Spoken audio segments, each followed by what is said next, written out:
No, you need to get out. You need to get out. No, I don't.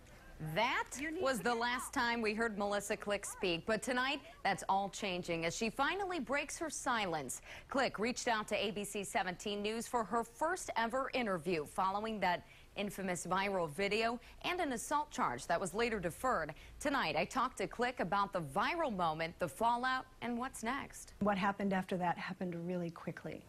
Do you regret it? Sure, I regret it.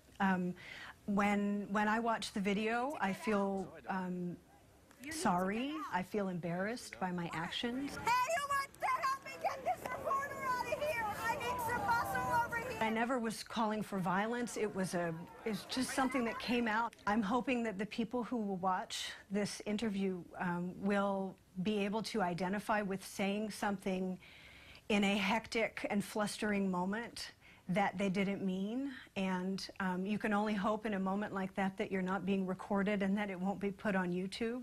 Have you ever had contact with professional activists before? I'm sure I have met people who are professional activists, but no, I am not a professional activist, nor have I been involved with professional activists. And had you, been in touch with Mike Middleton before that at any point? No. Jonathan Butler during his hunger strike, were you in touch with him during that point? No, I've never met Jonathan Butler.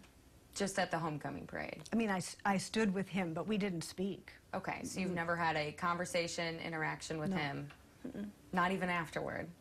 No, I don't recall so. Just so I understand, the first kind of interaction you ever had with Concerned Student 1950 was at that homecoming parade? Absolutely. That was another moment that for me happened very quickly, and I was really moved by the students' message and disappointed with the crowd's angry reaction. Do not engage! Engage? What the are you talking about? I stepped forward, not knowing these students at all, to stand with them to let them know that they wouldn't be alone. Were you aligning your beliefs with their movement as well? I saw them as a student group that was asking the university, the administration, for help. And so I guess what I aligned myself with was helping students who were in need of help. So not necessarily their set of beliefs in this movement?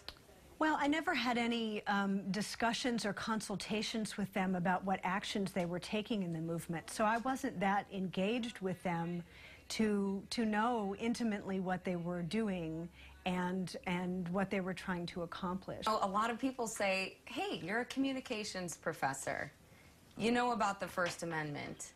Why did this happen the way it did? Well, I think context is really important. I didn't see any police present on campus that day. And then to think back about how MU students, staff, and faculty were the only ones present on the quad to keep the crowd calm, I think that raises a lot of questions about who was in charge of the university that day. Were you surprised when you were charged with assault? I wasn't surprised that I was charged given the politically charged nature of the video. I think that the prosecutor was under a lot of pressure to have people feel that he held me accountable. But I do think that ultimately, because he deferred and dismissed the charge, he believed that I shouldn't be found guilty of misdemeanor assault. And, I believe that it's important to realize that many incidents that could have been considered assault happened that day on Carnahan Quad. You have been the target of many lawmakers right now, putting the university under a lot of pressure, talking about budget cuts. You've kind of been the poster of that. What has that been like for you, having the legislature be so involved? Well, I think it's fairly common these days that public universities' missions are finding themselves at odds with the boards and the legislatures that govern and fund them. Difficulties with the Missouri legislature have a long history involving politics and money. So yes, maybe I have become the poster child of this current battle. I think that if that video hadn't been recorded, somebody else would be the face of it because the struggle was already there. Have you ever considered that stepping down would be a good option for the university as a whole? I do believe that the mistakes that I made that day should be put in the greater context of my 12 years at the University of Missouri. So what's next for you?